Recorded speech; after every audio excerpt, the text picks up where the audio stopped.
接下来交代我的讲题的部分。那我交代我先理解到双方辩手的论点的陈述，接下来交代一些比较重要的争点，以及最后交代我们判决，分3个部分。那先从一开始在双方开展出来的利益先讲起。首先从正方开始，正方主要分成2个部分。第一个，你先告诉大家说，在现况底下，你要人们放下物质生活上面的享受，看破那些人世间的事物，其实非常困难的。例如，你就觉得像要到佛指啊的那种境界，或要到圣经的那种想象里面，它其实都是非常困难的。OK， 那第2个部分的话，你就会谈说有一些像是宁死不屈的例子，他在做出这种决策的时候，他是选择以这种退缩的角度来看的话，它其实困难，像是苏武的例子。而这种例子里面，它之所以会是你们佐证知难而退更需要智慧的原因，是你们有去铺成一个概念，是这个社会背景下面，尤其是在华人，其实你们不只讲华人，你们还有后面好像还有提到日本的武士道精神也是一样的。你要一个人在那种社会压迫的环境底下做出那种退缩的选择，他其实是背负着很大的压力。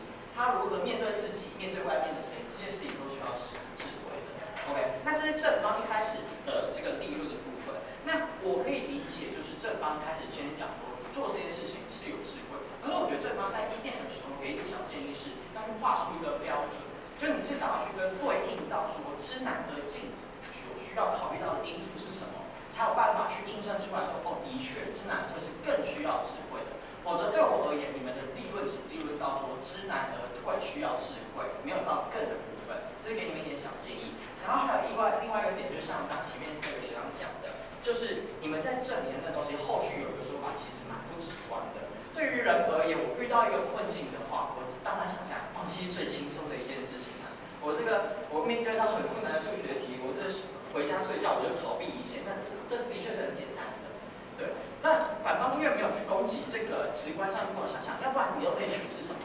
正方在证明的事情叫做知易而退，更需要智慧。我如果前面有100万，我不急，那才是最困难的事情。你要控制住你自己的贪婪，你要控制住社会追求金钱的欲望，那才是困难的。但是反方没有做这样的攻击，突破他们在原本假设那个人心理的感受或社会压迫导致他们心理上面有那种负担的话，我会觉得正方在基本上的论述它就是成立的。OK， 那回过来看反方，我觉得反方一开始的利润其实不差，你们讲说进对一个东西，它判断的方法是，因为你要前进的话，你就必须要有一个好的结果，所以你必须要想很多的方法。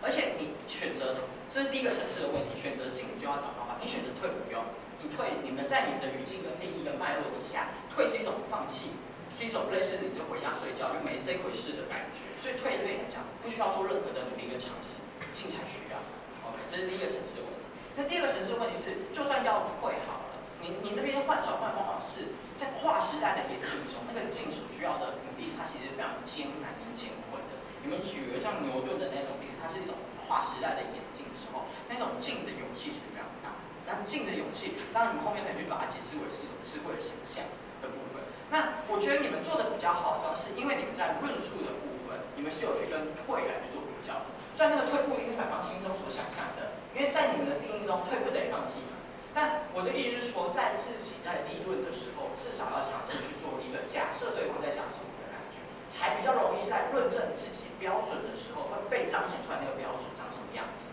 要不然只是单纯的论证，对我而言，初步上面的接受会觉得少一点东西。OK， 这是给双方一开始立论，也就是我接受到的东西的一点建议跟想法。往下来讨论这个几个重要的攻防部分，这个几个重要的攻防定义的部分吵了3个大区块，一个是难，一个是智慧，一个是进跟退。那对我而言，就是逻辑上面双方都会各自成立。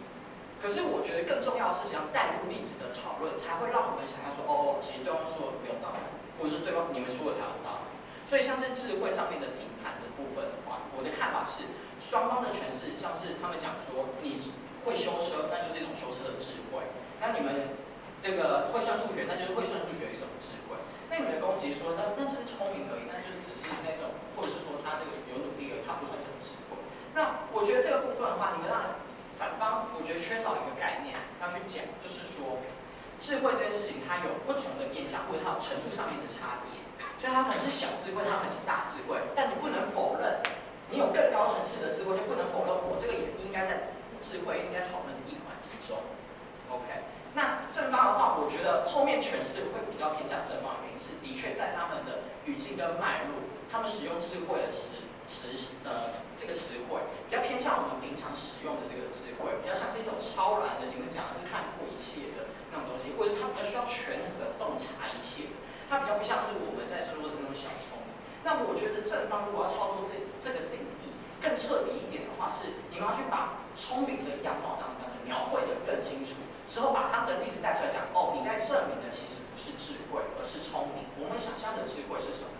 ？OK， 这是给法官在定义上面建议。所以在第一个定义上面的难这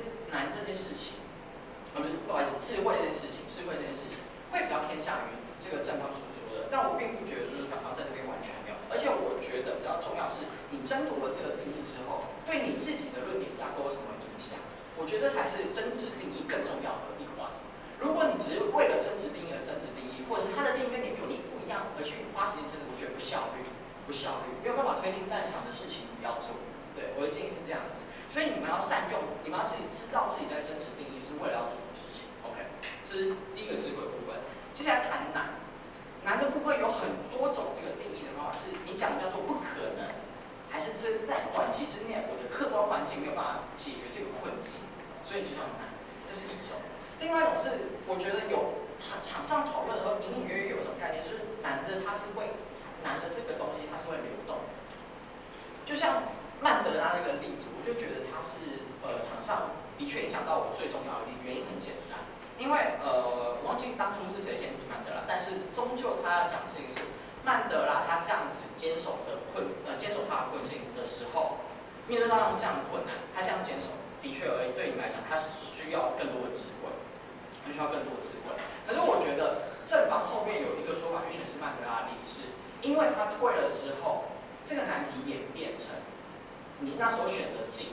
他不困难，他不需要智慧，因为那时候背景的环境大家是支持你的，你做出这个选择一点也不困难，你就是顺势而生而已，就是时势造英雄的概念，你根本不需要什么智慧啊。现在时势就是我就是要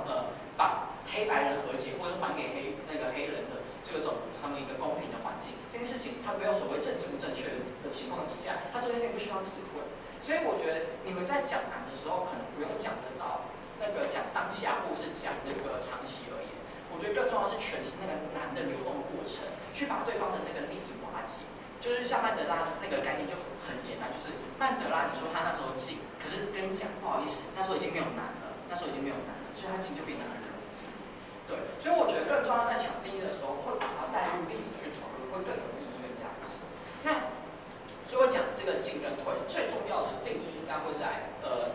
以退为进，到底算不算是一种进还是一种退的部分？那我觉得这个地方比较是无解的，就是对我而言，我的想象是，的确在当下以退